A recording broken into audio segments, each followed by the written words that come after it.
بسم الله الرحمن الرحيم، والصلاة والسلام على سيدنا محمد عليه أفضل الصلاة والسلام. ازيكم يا حبايبي، أحلى متابعين في الدنيا، متابعين قناة أم آية وإسراء. يا رب تكونوا بألف خير جوه مصر وبره مصر وفي كل العالم. النهاردة هنعمل مع بعض الدبابيس المقرمشة خطوة بخطوة وسهلة جدا. بس أنا في ناس بينقعوها كده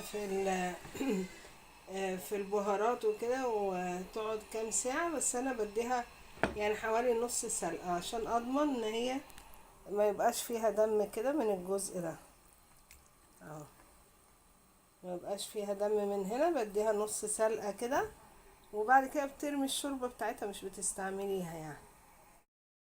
حطيت الدبابيس كده في المية المغلية. عندي هنا حاجة كده، حبهان، ورق لورا، فلفل اسمر، وبصلة متقطعة.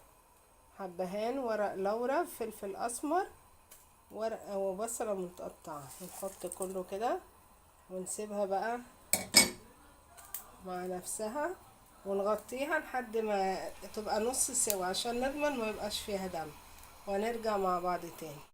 اهي يا حبايبي الدبابيس بقى هشيل الجلد ده من عليها كده اهو، وبعدين نحطها بقى في البيضة الاول وبعدين البقسماط، وهنعملها مع بعض ونشوف الطريقة.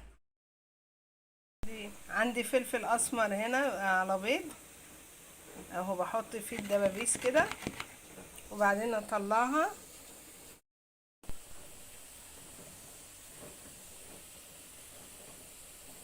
الدبابيس في البقسماط اهو، نحطها في الفريزر بقى 10 دقايق وبعدين نحمرها. الدبابيس طلعتها من الفريزر اهو، وعندي الزيت اللي كنت قاليه فيه البطاطس دلوقتي هنزل فيه كده اهو بالراحه خالص. شايفين ايدي اهي مقربه للزيت، مفيش حاجه، عشان بشوف في بنات كتير يروحوا راميين كده الحاجة، بطاطس او فلفل او اي حاجة بيحمروها يروحوا راميينها كده ويروحوا جاريين. طبعا ممكن يطرطش على ايديها ولا على وشها يعني ربنا يستر بقى اهو. انا موطيه النار شويه، هو يعتبر ان هي نص سوا يعني مش نيه خالص. انا موطيه النار شويه عشان تتحمر كده من كل الجناب، وبعد ما اخلصها نرجع مع بعض ونقدمها.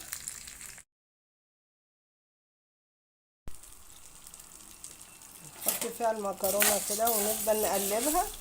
خلي ايدك فيها على طول عشان ما تبقاش واحده واحده، يبقى كلها لون واحد اهو.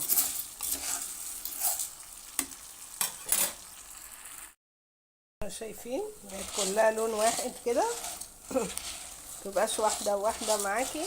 الصلصه هنا، الصلصه انا زودتها ميه عشان الميه دي المكرونه هتستوي فيها.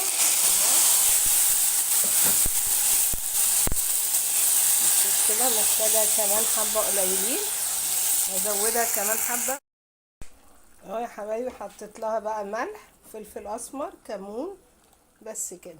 ممكن تحط لها مكعب واحد مرقه دجاج يديها طعم يعني. وبعدين نوطي عليها بقى لما تتشرب زي الرز بالظبط، نسيبها ما تتشرب ونوطي عليها اهو يا حبايبي. مكعب المرقه اهو، فراخ او لحمه، تعمليه كده وبعدين نقلبه بقى ونسيبه اهو. قرب يتشرب، هنسيبه بقى ما يتشرب زي الرز كده ونوطي عليه لحد ما تستوي.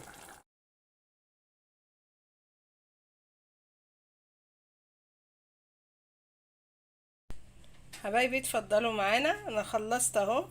دي الدبابيس ولفتها كده بورق فويل من الطرف، عملت لها ديكوريشن عشان تعجبكم.